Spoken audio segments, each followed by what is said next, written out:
भगवानको जो गणेश कुमारको उत्पत्ति भयो भने अब ती राजा नल दमयन्ती पनि आफ्ना जो कहाँ नल दमयन्ती हुन्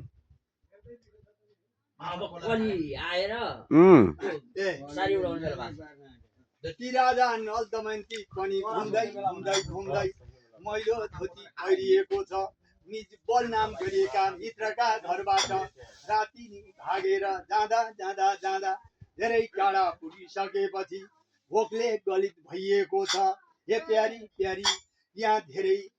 चराहरू चरेका छन् हेर्दाखेरि राम्रा राम्रा खालका भनेर नारायण हे राम राम देखे त्यही बेला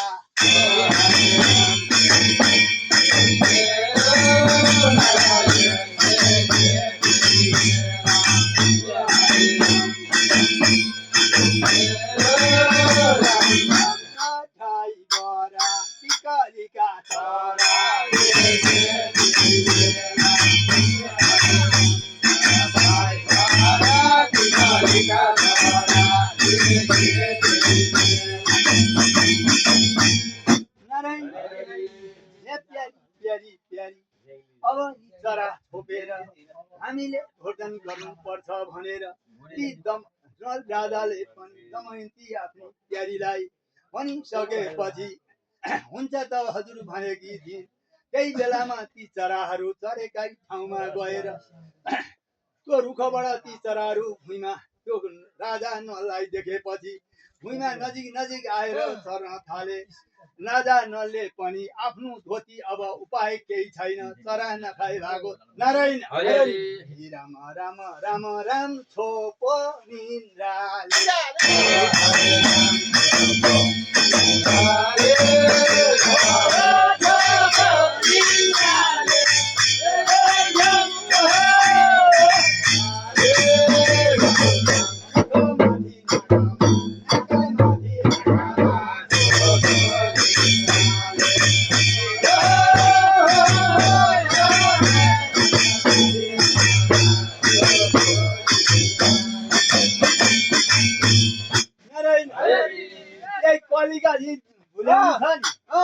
अब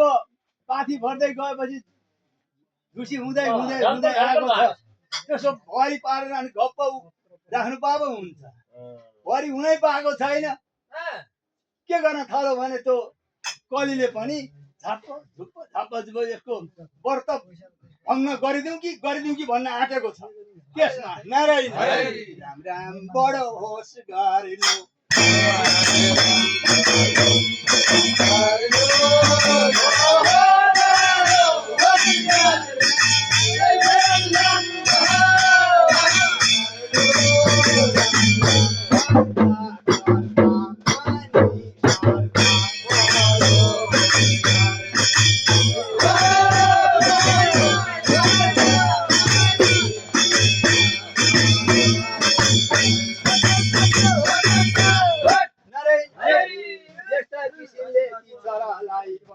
राजा नलले जो आफ्नो धोती झुकाएर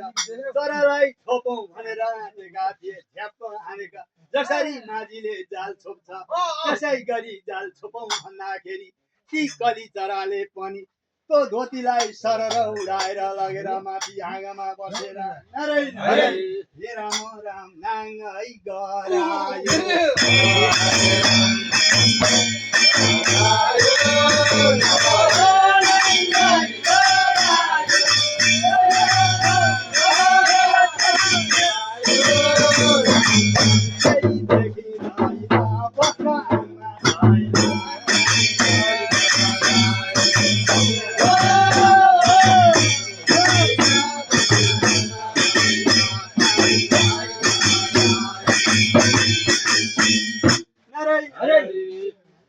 नाङ्गे भइसकेपछि धोती लिएर माथि रुखाका हाँगामा बसेर ए राजा नल देखिस् मैले कतिसम्म गर्न सक्दो छु तँलाई भनेर त्यो बकुलो जस्तो चरा मोटो मोटो खालको चरा पो कराउँछ माथि बसेर भेट्टाइस पो भन्छ कठै ती राजा नललाई त्यो नाङ्गै भइसकेपछि बहुत शर्म मर्म भयो। रानी दमयन्ती पनि के भन्छन् भने हे पतिदेव साथ पर्न आँटेको छ यो घना जङ्गलको बीच चौरमा अब हामी यही बस्नु पर्छ मिले लगाएको मेरो साडी आधा फारेर जो लगाउनु पर्छ हजुर नाङ्गै हुनुभयो यस्तो गरायो भनेर ती दमयन्ती आफ्ना पतिदेवलाई पनि नारायण राम राम राम थाली सम्झा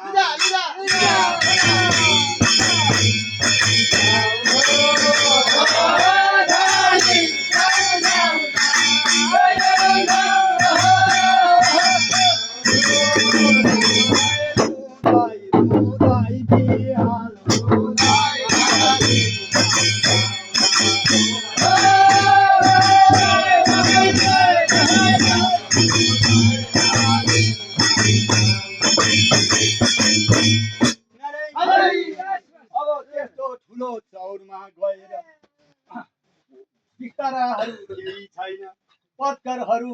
स्यौलाहरू भाँचेर कठैभरि राजा रानी ठकाइले गर्दाखेरि त्यही ठुलो चौरमा गएर दुईजना लम्पसार परेर नारायण राम राम राम बसे त्यही बेला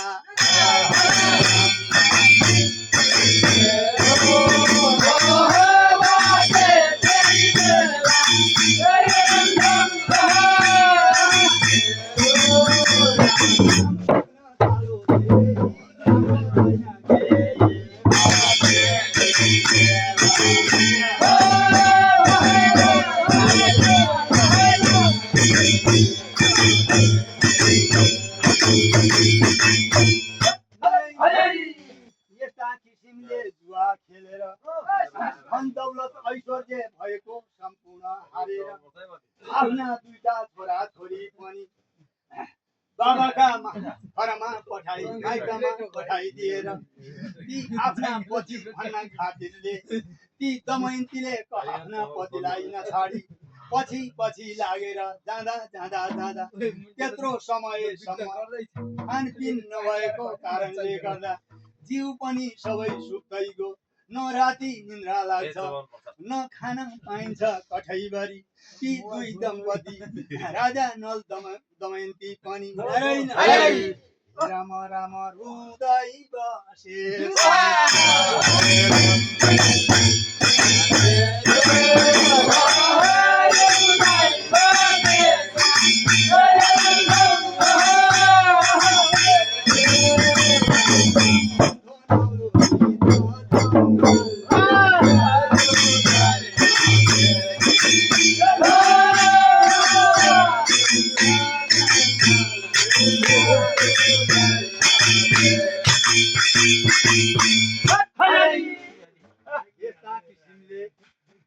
राजा नल पनि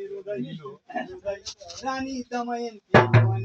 त्यही मौकामा कठैभरि नारायण राम राम राम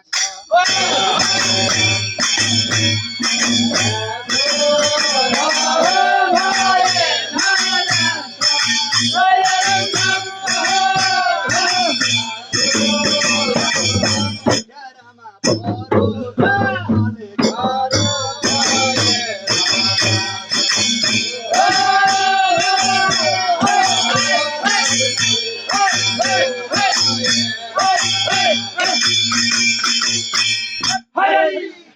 यस्ता किसिमले यो उमेशलाई चाहिँ अब एकखेप यसैमा है ठुलो जङ्गलमा गएर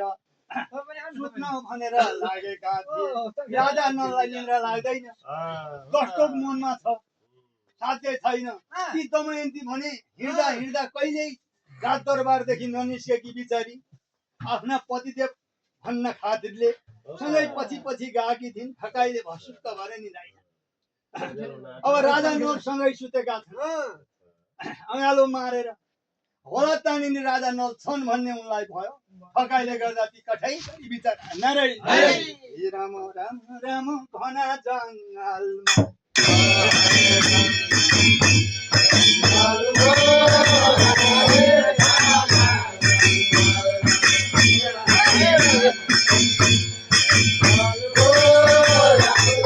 राजा रानी डराउँथे बाघ हात्ती नि डराउँथे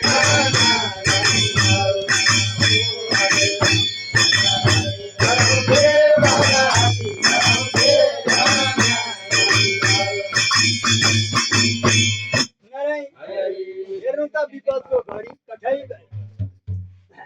दमयन्ती रानी निन्द्रामा परि गए। अब राजा नलले के सोचेको अब यिनलाई सँगसँगै लिएर जाउँ भने यिनले छाड्दिनु। अब एउटा उपाय गर्नु पर्यो भनेर मध्य आधा रात भइसकेको थियो। त्यही बेलामा ती दमयन्ती रानीको आधा साडी यिनकै आङमा लपेटिदिए। आधा साडी छट्ट फालेर कति मिनेट साडी भयो आफ्ना ओए कम्मरमा दिनेश भयो नारायण 20 मिनेट राजा भागे बल्ल 11 भयो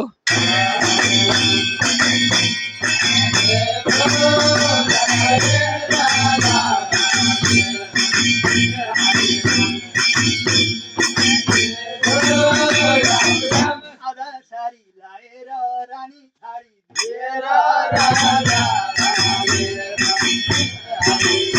आधा साडी लिएर रानी छाडी दिएर राजा भागे। नारायण एक कठै गरी कसो गर्नु ती दमयन्ती निन्द्राले सुतेकी थिइन्। खुरी खुरी निन्द्रा परेको थियो। त्यही मौकामा आधा साडी छाडेर राजा नलले पनि लपेटेर कठै गरी आफ्नी रानीलाई कहीँ छाडिदिएर वन जङ्गलको बाटो लागेछन्। जाँदा जाँदा जाँदा केही बेर पछि त्यो निन्द्रा खुल्न गएर यता हेर्छिन् उता हेर्छिन् यता छाम्छिन् उता छाम्छिन्। नारायण राम राम राम छैनन् हराए।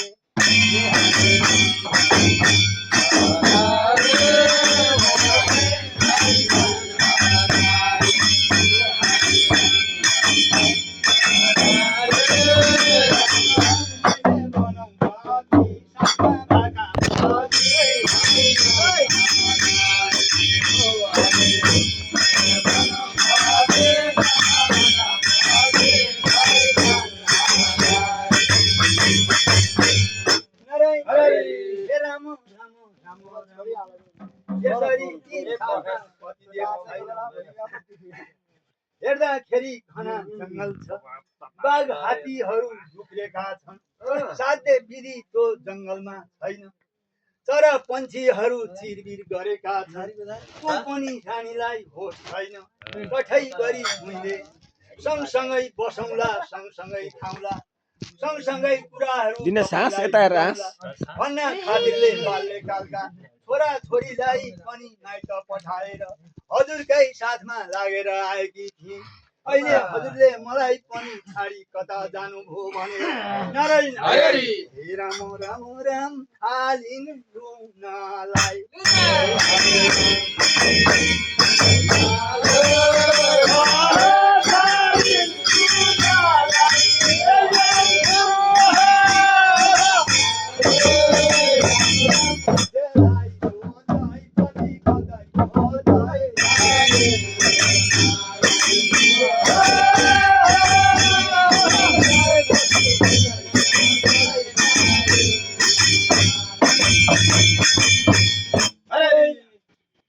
अब रोइ कराई गरेर पनि शान्ति भएन। त्यतिकै त्यो कुरो यता हेर्छिन् उता हेर्छिन् जङ्गलमा ती ठुल्ठुला बाघ हात्तीहरू कराएको सुनिसकेपछि ती दमयन्ती रानी पनि नारायण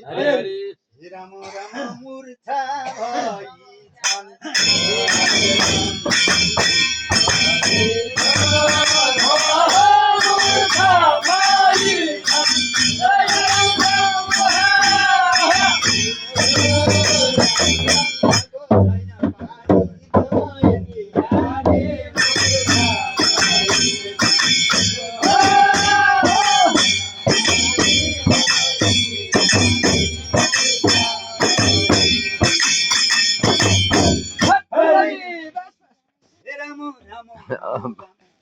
यस्तो अमृत रूपी बाणीले गर्दाखेरि दमयन्ती रानीलाई जो ती मयूरहरू जो त्यहाँ आएका थिए जलहरू छैन खिचिया भने होला छैन आएको सरर गरेर छिटिदिन्थे। शीतल गराइदिन्थे यस्तो अवस्था बियोसमा परे तपाईँको त यताबाट आउँछ दमयन्ती कठैभरि पतिदेव साथमा छैनन् कता जानु भयो एक्लो यो घना जङ्गलमा अब म कता जानु होला भनेर कठैभरि मुख मुख गरी गरी रुँदै रुँदै सोध्दै घरि आँखा जिउ गर्छ त हो राम बाटो लागि छन् हरे राम बाटो लागि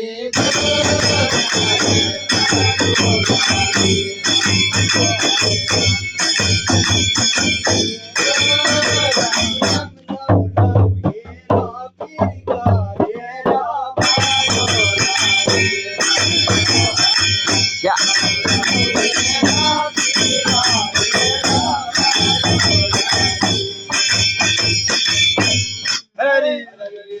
के अल्छे नाच नाचे है छ्या बाटो लागिसकेपछि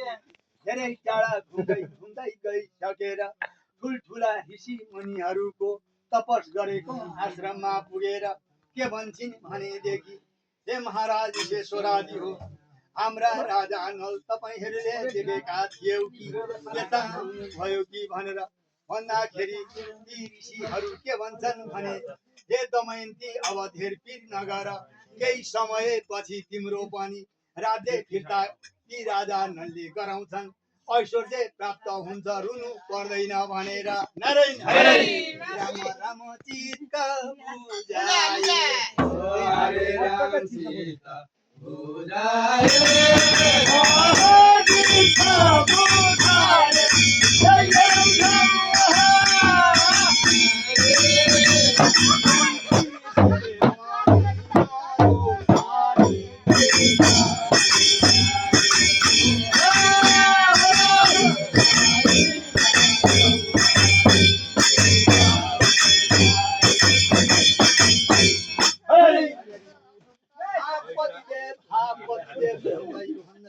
त्यहाँबाट बाटो लाग्यो घना जङ्गल छ काठ कुसको खाडी त्यही किसिमको छ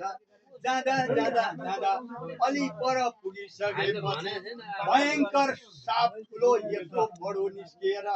ती दमयन्ती रानीलाई पनि पाउदेखि बेर्दै बेर्दै बेर्दै माथि शिरमा पुगेर फडा फुलाएर अगाडि फर्केर ढुङ्न खोजेको थियो त्यही बेलामा त्यो घना जङ्गलमा किरात नाम गरिएको धनुष बाण हातमा लिएर नारायण राम राम घुमिरहेको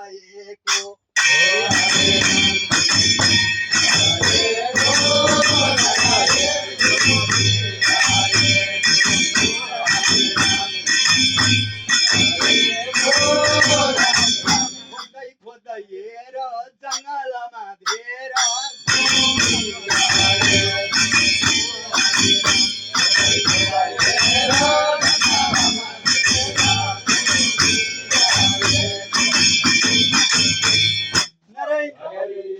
यस्तो घुमेर ती दमयन्तीलाई त्यो सापले बेरेका ठाउँमा आएर हेर्दाखेरि सर्पले पुछारदेखि शिरसम्म बेरेको छ या भयङ्कर सर्पले ठुङ्न आँटेको छ त्यही बेलामा धनुष बाण कानसम्म तानेर त्यो सर्पलाई नारायण राम राम राम सर्प छुटायो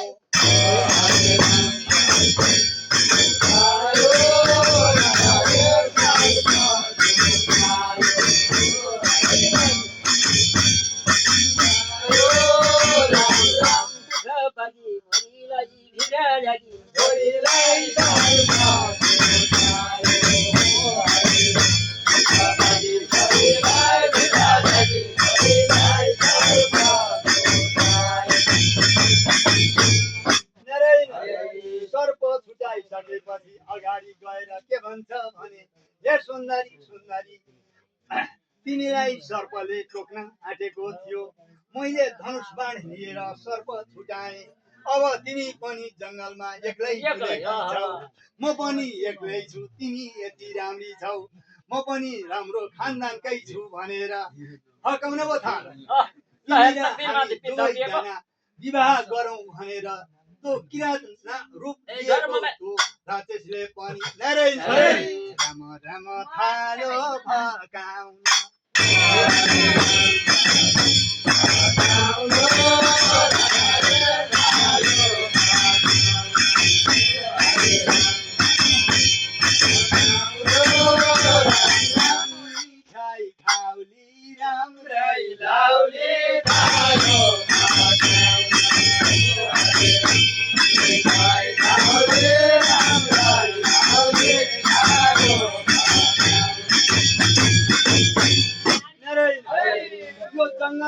घुम्थ्यौ यस्तो हेर म अघि 20 नभएको हो भए 20 तिमीलाई सापले टोक्ने 20 थियो भयो भर्खर 20 भयो सापले डसेपछि तिमी मर्ने थियौ त्यो साप पनि मैले छुटाएँ अब म जङ्गलको श्रेष्ठ राजा भन्ने म हौ मसँग विवाह गरौँ भनेर भन्दाखेरि के भन्छन् ती दमयन्ती भने हे किरात हजुर यस्तो कुरा नगर म पति विहल भएर हिँडेकी छु म पति सत्य के अरे राजा नल पतिव्रता धर्ममा अडिट रहेकी कुमारी हौ बस बस बस मलाई यता त्यता तिमी फकाउने लापरवाही गर्ने हात वरपर ल्याएर यसो त्यसो गर्छौ भने व्यवहार गर्ने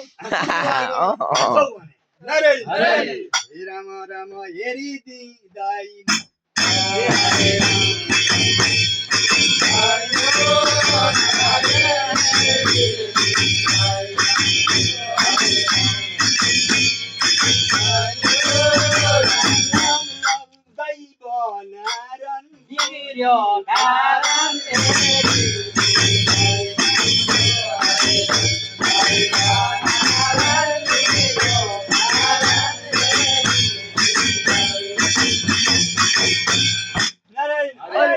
त्यसकारण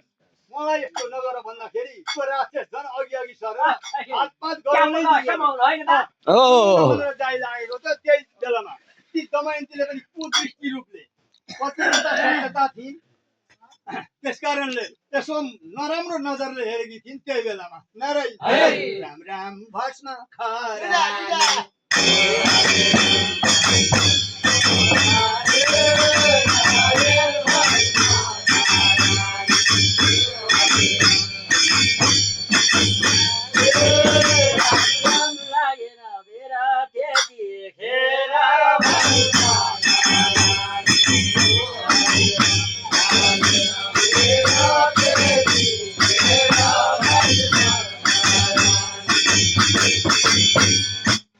त्यहाँबाट पनि त्यो राक्षस खरानी भयो पतिव्रता थिइन् राजा नल बाल्य अवस्थादेखि नै राजा नलको सत्यतामा रहेकी पतिव्रता नारीको अरूले यता त्यता गर्छु भनेर के चल्छ र केही चल्दै चलेन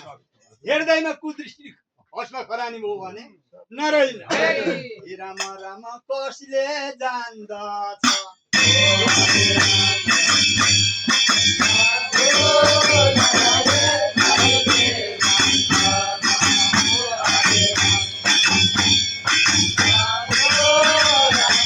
धर्मको भारी पतिव्रता नारी